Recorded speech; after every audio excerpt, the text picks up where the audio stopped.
What's up guys, Miles here with 95Mac, and we finally got our iPhone 14 Pro Max in hand. Today we're going to be going over all of the top features and changes coming to the 14 Pro before we do our full review. So let's dive in, but first, a word from our sponsor. 95Mac on YouTube is sponsored by ESR. If you just got a new iPhone 14 or any Apple device that's compatible with MagSafe, you should definitely check these out. The Halo Lock 3-in-1 wireless charger is a flawless solution for charging up your iPhone, AirPods, and Apple Watch. As a nightstand charger or a convenient office desk accessory, the Halo Lock 3-in-1 is one of the best wireless solutions you can get for Apple products. And with the built-in Cryo Boost and fast charging, your iPhone will stay cool while rapidly charging. But it doesn't stop there. ESR also has portable MagSafe chargers for keeping your iPhone conveniently juiced up on the go. In addition to getting 5 to 10 extra milliamp hours of battery life depending on the model, you also get a built-in kickstand for your iPhone, making it easy to charge up while you use it at a desk or have a FaceTime call. And of course, these come with USB-C ports, definitely the most useful MagSafe battery pack I've gotten to try thus far. And for your iPhone itself, ESR offers cases that are MagSafe compatible, will protect your iPhone from front to back, and you can even get an ESR case with kickstand compatibility. If you want 20% off these awesome MagSafe products,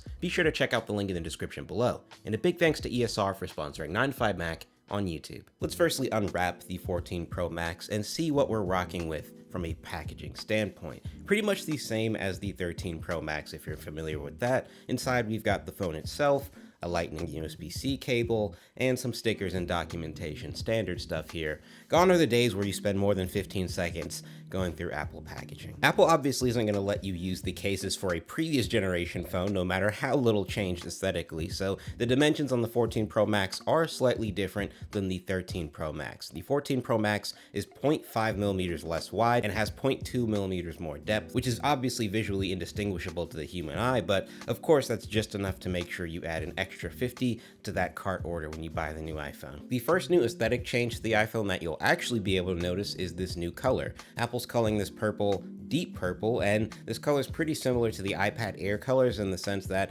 it's pretty dull and lacking in vibrancy unless you've got the phone in a certain light. But for people who don't really care for a super loud color, I guess this is a somewhat mature purple, pretty understated. And this next one isn't really an aesthetic change, but it's a pretty big physical change being made to the iPhone, which Apple has never really done in the iPhone's history, and that's removing the SIM card tray entirely. All US-made iPhone 14 models are now using eSIM exclusively, which means you'll have to set up your service plan to be able to work with this eSIM setup, which has been a bit of a disaster for a lot of people. There are a handful of people I know personally who have had to go a day or more without service while their carriers tried to sort out the eSIM transfers, and I personally had to port out of my carrier to another just so I didn't have to wait more days for my eSIM transfer to be complete. I'm going to dive into this a lot more in my full review, but I'll say that Apple and carriers could have done a much better job at preparing for this, and secondly preparing users for this pretty massive switch that's going to have huge ripple effects on the smartphone industry going forward. We're definitely going to touch on the new dynamic island, but before that, let's go over all of the other display improvements. Firstly, the 14 Pro Max compared to its predecessor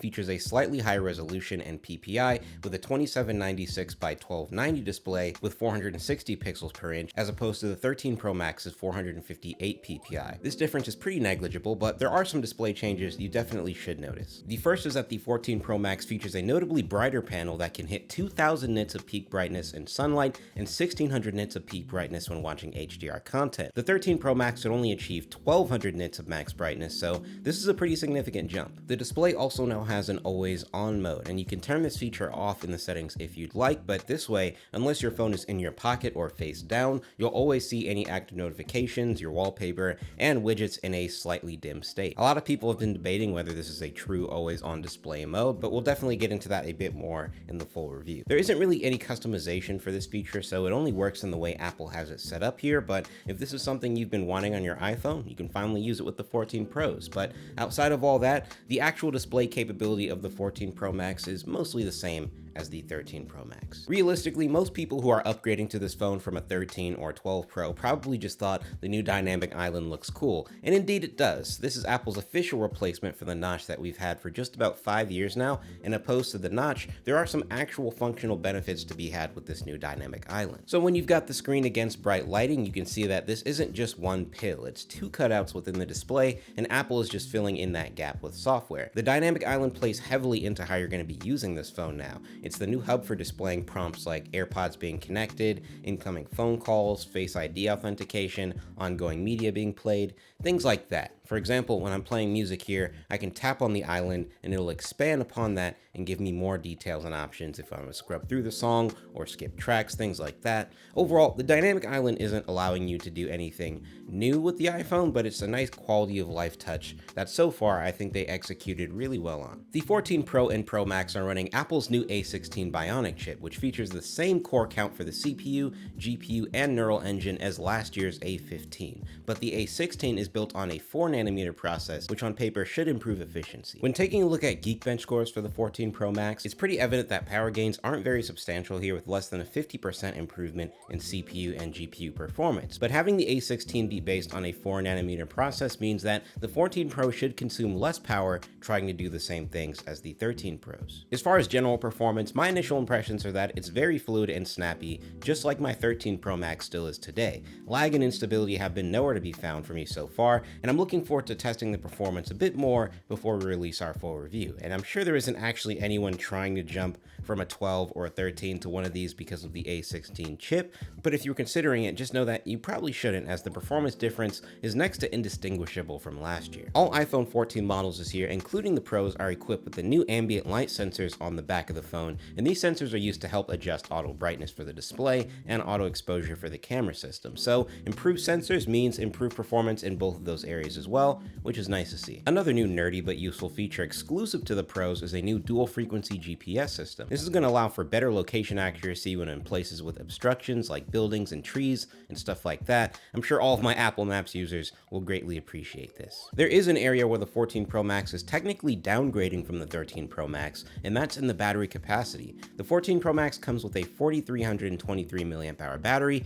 as opposed to a 4352 mAh battery in the 13 Pro Max. Apple, with their treacherous ways, have once again scammed their customer base by implementing a battery that's 29 mAh smaller than the previous year. And yes, this is sarcasm. There's pretty much no way you'd be able to tell a difference that small from an actual usability standpoint. And like I mentioned, with the improvements Intel from the more efficient A16 Bionic chip, you can expect the actual battery performance to be a little better, if not just the same as last year, which is definitely nothing to complain about. And I wish I could provide you with some more real-life battery usage stats, but that'll have to wait until the full review because I barely had the phone for 48 hours at the time of me recording this. But just know that so far I feel like the battery performance is pretty much on par with the 13 Pro Max, not substantially better or substantially worse. Apple definitely didn't advertise any difference in speaker quality with the 14 Pro Max, but let's give it a test anyway to see if there's any audible difference between the 14 Pro Max and 13 Pro Max.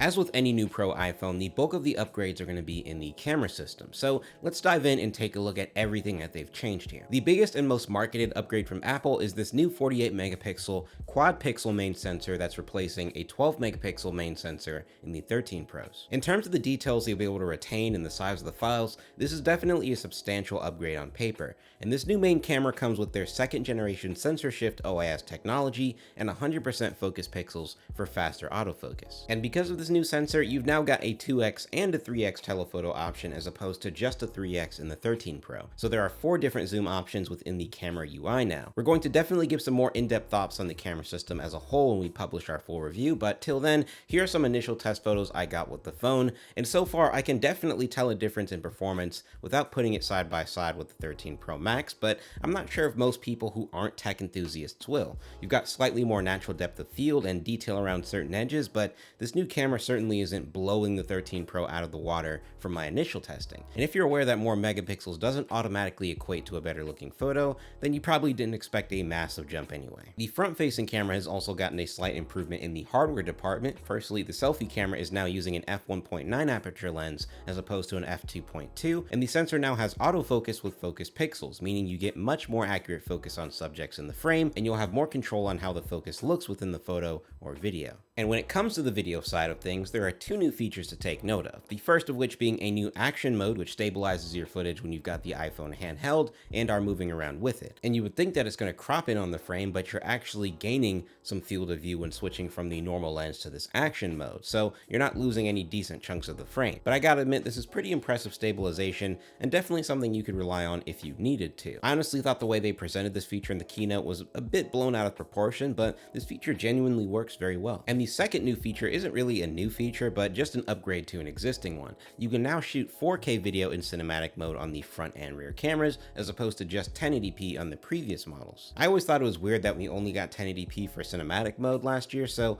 I'm glad we've got the 4K option. 1080p is starting to feel a bit more like 720 these days. But outside of that, the general photo and video performance for the 14 Pros is going to be overall very similar to the 13 Pros. The sensor upgrade is a pretty big deal, but all the other features, while nice, aren't really super critical if you ask me. My take so far is that there are very few people with the 12 or 13 Pro that are going to have a legitimate reason to go for one of these chasing improved camera features. Now, two features that I'm not going to test, fortunately, are the emergency SOS feature and crash detection. Emergency SOS allows you to connect your iPhone to a satellite in space to contact emergency services in the event of an emergency. And so hopefully nobody ever needs to rely on that feature. And the same thing with crash detection. This feature is coming to the iPhone 14s and the Apple Watch 8, and it'll basically detect when you've had an automotive collision and conveniently allow you to contact emergency responders. Glad Apple is thinking of our safety, but I'm also hoping these features never have to come into play into my life or anyone else's. But that's pretty much it as far as all the new top features and changes coming to the iPhone 14 Pro. This isn't the greatest update per se, but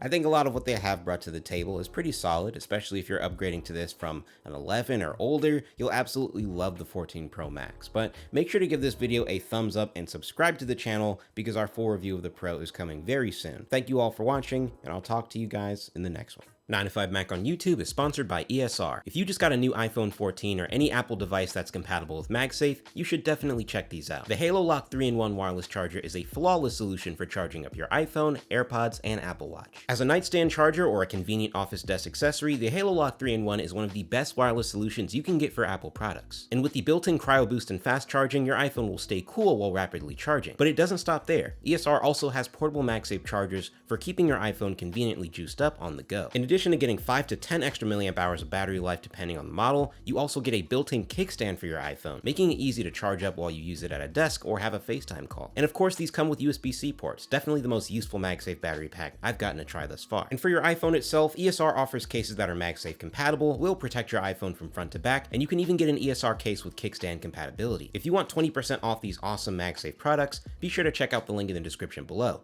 And a big thanks to ESR for sponsoring 9to5Mac on YouTube.